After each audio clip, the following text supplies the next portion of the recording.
आदाब नाजरीन, आज हम एक ऐसी शख्सियत के बारे में बात कर रहे हैं जिनका ताल्लुक शायरी के ऐसे माहौल से है कि जहां हम कह सकते हैं कि खुदा की तरफ से अता होती है। हमारे लिए नुकसानदेह बात यह है कि आज वो हमारे दरमियान में नहीं है, लेकिन उनकी शायरी, उनकी शख्सियत हमेशा क़यामत तक जिंदा रहेगी। जैसे जैसे इंशाअल्लाह जिस तरह के जैसा उनकी शेरियत का तख़य्युल था, जैसा उनका अंदाज था, जैसा उनका लबो लहजा था, बड़े मुनफरिद लबो लहजे के शायर हैं। ख़ुद में एक अजीम शख्सियत है। जब आप उनका कलाम सुनेंगे तो आपको पता लग जाएगा कि हम अपनी बात में 100% सच है। आज मैं उनके छोटे भाई से बातचीत कर रहा हूँ। मैंने उनसे अर्ज़ किया था कि आपके भाई के बारे में मुझे कुछ गुफ्तगू करनी है। मैं काफ़ी वक्त से देखता हूँ कि वो फेसबुक पे अपने भाई के बारे में बताते हैं, और फेसबुक की दुनिया में मैंने पहली ऐसी शख्सियत देखी है कि जब भी वो फेसबुक पे आई है, यानी असलम रशीद साहब, एक मोहतरम नाम, एक आली जनाब, एक अजीज़म, जिसके खून में ही मेहमान नवाजी और सुखन है।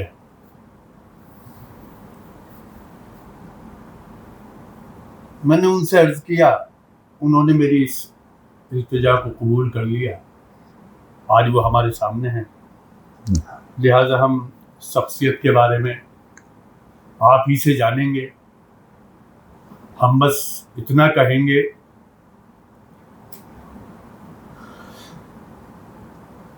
कि मेरी सूरत की ज़ियारत को तरस जाओगे। क्या कहना है? मेरी सूरत की ज़ियारत को तरस जाओगे। मेरी ज़ियारत को तरस जाओगे। पर्दाए मौत ने जिस रोज छिपाया। बहुत अच्छा है, बहुत अच्छा है जी असलम भाई। जी, आप मुझे ये बताइए कि मैंने बहुत सारे लोगों को देखा है, वो फेसबुक पर आते हैं जी, हमेशा अपनी चर्चा करते हैं जी, लेकिन कभी आप उनके ख्याल से निकल नहीं पाए। और एक भाई पे, बड़े भाई का जादू, और वो भी आपसे, आप तो कई भाइयों से छोटे हैं। फिर सबसे छोटा जी, सबसे छोटा मैं, सबसे छोटे आप जी। आखिर वो बचपन की कौन सी मोहब्बत थी जो आपको बार बार अपनी शख्सियत को प्रमोट ना करके आप भाईजान की ही बात को पेश करते? हाँ, आदाब नाज़रीन, पहले तो असलम भाई का बहुत शुक्रिया, असलम जावेद भाई का, सुनैना जी का बहुत शुक्रिया। आरिफ भाई जो है हमारे बड़े भाई, मरहूम आरिफ भाई, हम 4 भाई और 3 बहनों में चौथे नंबर के भाई थे हमारे। और ईमानदारी से कहूँ तो वो तो चौथे नंबर होने के बावजूद घर के सबसे बड़े थे। बहुत ज़िम्मेदार, बहुत ज़हीन, और अल्लाह ने उन्हें बेशुमार खूबियों से नवाजा था। उनमें वो सारी बातें थीं जो एक अच्छे इंसान में होना लाजमी होती हैं। तो जावेद भाई ऐसा था कि बदकिस्मती से हमारे वालिद साहब का साया हम सबके सर से बहुत कम उम्री में उठ गया था। तो ये था कि सभी भाई अपनी जिम्मेदारियों को पूरा करने की कोशिश कर रहे थे। हमारी 3 बहनें थीं, जिनमें से बड़ी बहन की शादी हो चुकी थी, लेकिन बाकी 2 बहनों की शादी होना थी। तो ये सारी जिम्मेदारियां भाइयों ने मिलकर उठाई हुई थीं। और आरिफ भाई हद से ज़्यादा हसास तबीयत आदमी थे, तो उनको ये ज़्यादा उन पर ये खुलता था कि बहनें घर में बैठी हुई हैं, उनकी शादी करना है और घर की जिम्मेदारी उठाना है। और वालिद साहब के जाने का जो हादसा हुआ तो अम्मी पर भी उसका बहुत गहरा असर हुआ। और तबीयत अम्मी की लगातार नासाज रहने लगी। तो इन सब को देखते हुए आरिफ भाई ने जो मेहनत बहुत बाद में करना थी वो बहुत पहले से शुरू कर दी। तो हुआ ये कि बहुत कम उम्र में वो बहुत बड़े हो गए। तो उन्होंने जो ये सफ़र शुरू किया, बहुत अच्छे क्रिकेटर थे, शतरंज के बहुत अच्छे खिलाड़ी थे, सोशल वर्कर बहुत कमाल के थे। बहुत कम उम्र में उन्होंने अपना युवा एकता मंच नाम से एक बना ली थी संगठन। और ये जो संगठन था, ये जो तंजीम थी, ये उस वक्त के जो लड़के बेतरतीब घुमा करते थे उन सबको एक ऐसी जगह लेकर आ गई जहां उन्हें अपना मुस्तकबिल के लिए काम करने का हौसला मिला। तो आरिफ भाई में लीडरशिप क्वालिटी बहुत अच्छी थी। दोस्तों में तो उनको दिल में ऐसी जगह दी जाती थी कि उनके इंतकाल के बाद कई सालों तक जिनको मालूम पड़ा, कोई मुंबई से आ रहा है, कोई हैदराबाद से आ रहा है, कोई बेंगलोर से आ रहा है, तो उनके दोस्त उनकी ज़ियारत के लिए आते थे, कब्र की ज़ियारत के लिए। जब उन्हें मालूम पड़ता था कि आरिफ भाई नहीं रहे, तो बहुत छोटी उम्र 29 साल के थे और 30वां उन्होंने पूरा नहीं किया था। तो 30वां साल जब चल रहा था उनका, तब वो पर्दा कर गए। तो वो उन्होंने जो जिम्मेदारियां उठाई हुई थी, तो कहीं ना कहीं वो उनके जाने के बाद मेरी तबीयत पे खुलती थी बात कि जो आरिफ भाई ने काम किए हैं उन कामों को आगे बढ़ाया जाए। तो अल्लाह ने तौफीक दी। उनके जाने के बाद जो बज़्म उन्होंने बनाई कारवाने गज़ल, उसके ज़ेरे एहतमाम हमने उन सभी ख्वाबों को पूरा करने की कोशिश की जो ख्वाब उन्होंने देखे थे। तो बस यही था जावेद भाई कि जो उनकी मोहब्बत थी, जो उनका जज्बा हमने देखा था, तो वो बहुत छोटी उम्र से हमें बड़ा किया था उन्होंने। तो वो सारी दिल के अंदर कहीं ना कहीं अफसोस की शक्ल में मौजूद थी। और हम कोशिश ये कर रहे थे कि बस वो किसी भी तरीके से हमारे जहन में और हमारे दिलों में ज़िंदा रहे। तो ये काम अल्लाह ने कबूल कर लिया और हमें बहुत कामयाबी दी इस काम में। तो जिसके तोफ़ैल आज भी कारवाने गज़ल के ज़ेरे एहतमाम हम कोशिश करते हैं कि भाई की यादें हमारे साथ ज़िंदा रहें। असलम भाई, आपने अपने वालिद साहब की ये बात साझा की कि उनका इंतकाल हो गया, आप बहुत छोटे बता रहे हैं आप।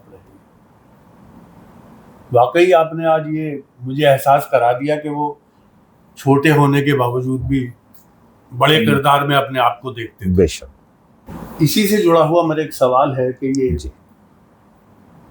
क्या ये घर की पढ़ाई लिखाई के माहौल का असर था कि उन्होंने कारवाने गज़ल की बुनियाद डाली? हाँ, बिल्कुल था। मेरे जो दादा थे हकीम हयात खान साहब, वो उर्दू, अरबी और फ़ारसी के बहुत जानकार थे।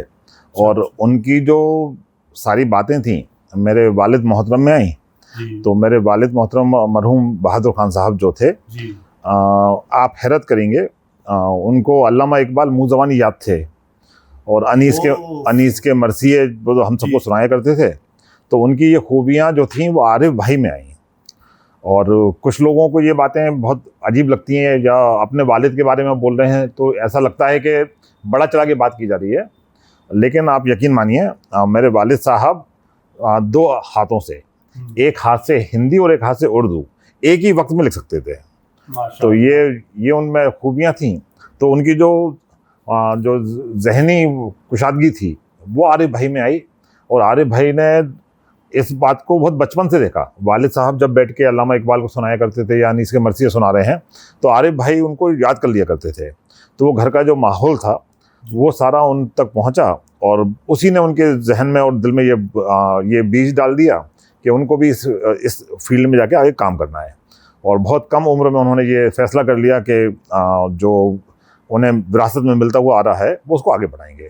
तो 1989 में उन्होंने कारवाने गज़ल जो हमारी बज़्म तंजीम है उसकी बुनियाद डाली। अच्छा, आरिफ भाई के जाने के बाद आप भी, आपके भाई भी और भी जी, बहनें भी, तमाम उनके रिश्तेदार, आपके दोस्त अहबाब जितने भी लोग हैं, सब उनको याद करते हुए अभी आपने बताया कि उनके इंतकाल के बाद लोग आए और आपसे पूछा कि उनकी लहद कहाँ है, हमें आप बता दीजिए ताकि वहाँ हमारे कल्ब को जो है सुकून हासिल हो और उनकी मोहब्बत का कुछ हक अदा हो। अब उनकी आपने बहुत सारी अभी खूबी, लेकिन ऐसी क्या खास कशिश थी उनमें कि हर कोई उनका मुरीद हो जाता था? जावेद भाई, आरिफ भाई में खूबी थी कि वो ताल्लुक निभाने में हद से गुजर जाते थे। तो मैं आपको बहुत उनका एक किस्सा बताऊं। जब उन्होंने ये युवा एकता मंच जो था इन्होंने बनाया, ये तकरीबन बात है 1986 की। तो मैं तो बहुत छोटा था जब ये भाइयों में बातें चली हमारी। तो मेरे बड़े भाई आसिफ खान साहब जो हैं वो इंग्लिश के लेक्चरर हैं और गवर्नमेंट स्कूल में प्रिंसिपल हैं। बहुत ही ज़हीन और कमाल के इंसान है। अगर आपने वीडियो देखा हो तो उसमें वो मेरे साथ थे उसमें। तो वो बताया करते थे बातें। तो आरिफ भाई ने 1986 में, यानी वो तकरीबन 17 साल 18 साल के रहे होंगे, तब युवा एकता मंच से जो गरीब लड़कियां थीं उनकी शादी करवाने का फैसला उस जमाने में लिया था 1986 में। तो ये हुआ ऐसा कि उनके एक दोस्त थे, मैं उनके दोस्त का नाम नहीं लूंगा, तो उनके हालात बहुत मुफीद नहीं थे, घर में तंगी थी, मामला बहुत टेढ़ा था। और उनकी दो बहनें शादी के लिए तैयार बैठी थी, लड़के वाले भी तैयार थे, बस कुछ इंतजाम की कमी थी। तो आरिफ भाई ने 17 साल 18 साल की उम्र में अपने सारे दोस्तों को इकट्ठा किया। युवा एकता मंच से उन्होंने बाकायदा मतलब घर घर जाकर पैसा इकट्ठा किया, ये बताकर कि हमें बच्चियों की शादी करना है, और किन बच्चियों की शादी करना है ये नहीं बताया उन्होंने, और उन दोनों बच्चियों की शादी करवाई। तो ये वो जो जज्बा था ये आरिफ भाई को लोगों से जोड़ता था। तो जब लोगों ने ये देखा कि एक 17-18 साल का लड़का दूसरों के दुख को अपना दुख समझ रहा है और ताल्लुकात निभाने के लिए दोस्त के बहन की शादी के लिए सब तक जा रहा है, तो फिर वो जो उनसे जुड़ा वो जुड़ता गया। वो दोस्ती में किसी भी हद से गुजर जाने के कायल थे। और कई दोस्त ऐसे थे जिनके लिए वो रात को 2 बजे उठकर भी भाग लिए हैं। कहीं मतलब कोई रात को दरवाजा खटखटाने आ गया कि भाई वो किसी को ब्लड की जरूरत है, तो वो आधी रात को जा रहे हैं, भाग रहे हैं, दोस्तों में जाके दरवाजा जाके पता कर रहे हैं कि किसका ब्लड ग्रुप जो है मिलता है, फिर उनको लेकर आ रहे हैं, ब्लड दिलवा रहे हैं। आज तो बहुत सहल है सब चीजें, फोन पे आप डालिए, थोड़ी देर में कोई मैसेज आ जाता है कि मिल गया। उस जमाने में तो ढूंढना पड़ते थे, पहले टेस्ट होगा फिर होगा। तो ये जो जज्बा था आरिफ भाई में, असलम भाई ये बहुत कमाल था। होता यही था कि किसी को भी कोई चीज की जरूरत है तो आरिफ भाई के पास आ जाता था, और आरिफ भाई आधी रात को अपना बिस्तर छोड़ के चल देते थे साथ में। बेशक बेशक। तो ये जो जज्बा था ये आरिफ भाई को आज तक दिलों में जिंदा रखे हुए है। तो उनके साथ जितने भी दोस्त थे, उनके कुछ शायर दोस्त आप तो जान पाएंगे, मदन मोहन दानिश भाई जो हैं ग्वालियर के शायर हैं, असरा चंदेरवी भाई हैं, दीपक जैन दीप साहब हैं, और राहत इंदौरी साहब के तो शागिर्द थे वो। तो ये लोग आज भी जब उनका जिक्र निकलता है तो इनकी आंखें छलक पड़ती हैं। तो ये जो उन्होंने कमाया था, ये आरिफ भाई की खूबी थी कि वो ताल्लुकात निभाने में इंतहा पर कर जाते थे, और यही चीज उनको आज तक दिलों में जिंदा रखे हुए है। ये चीज तो मैं कहता हूँ अल्लाह तबारक व तआला भी इस अमाल नामे को कयामत तक बंद न करेगा। आमीन। और ये सदका जारिया रहेगा इंशाल्लाह। अच्छा, आरिफ भाई की शायरी करने की कोई खास वजह? वालिद का जल्दी चला जाना या जिम्मेदारियों का एहसास आ जाना, कोई खास वजह थी? देखिए, शायरी मतलब जैसे शायरी के बारे में कहा जाता है कि कोई भी आर्ट सीखा जा सकता है, लेकिन शायरी आप में इनबिल्ट होती है, वो आपके अंदर मतलब कहीं ना कहीं पहले से मौजूद होती है। तो आरिफ भाई में शायरी तो थी, बस ये मतलब और सोने पे सुहागा हुआ कि घर में माहौल अच्छा मिला। आरिफ भाई हसास आदमी थे, तो जो भी अपने आसपास देखते थे वो उसे किसी भी शक्ल में कागज पर लाते थे, और अल्लाह ने नवाजा था तो इसलिए वो चीज़ें बनती गईं। तो कोई खास आरिफ भाई के साथ ऐसा हादसा पेश तो नहीं आया है कि भाई मोहब्बत में नाकाम हो गए हों या जिंदगी में बहुत मुश्किल अचानक आन खड़ी हों, तो ऐसा नहीं था। जब ये जिंदगी ने करवट बदली, आरिफ भाई उसके पहले ही शायर थे। आरिफ भाई 1984 से शायरी कर रहे थे, 14-15 साल की उम्र से, और 1989 तक आते आते तो काफी पुख्ता शायर हो गए थे और बड़े अच्छे लोगों के साथ शेर पढ़ने लगे थे। मैं आपको उनके 2 शेर सुनाऊं जो उन्होंने तकरीबन 21-22 साल की उम्र में कहे होंगे। वो कहते हैं कि लोगों के सामने 21-22 साल की उम्र में आए वो। हाँ, वो शेर 21-22 साल की उम्र में लोगों के सामने आए। कहते हैं, मिलेगी एक नई रह गुजर हयात के बाद, मिलेगी एक नई रह गुजर हयात के बाद, सफर हयात के रहते सफर हयात के बाद, वाह वाह वाह, सफर हयात के रहते सफर हयात के बाद, मिली है जिंदगी लेकिन ये शर्त आयद है, मिली है जिंदगी लेकिन ये शर्त आयद है, दुआ हयात के रहते असर हयात के बाद। वाह वाह वाह। तो दुआ असर के रहते असर हयात के बाद। तो ये आरिफ भाई इनबिल्ट था सब। अच्छा असलम भाई, आप कितने बड़े थे जब आपके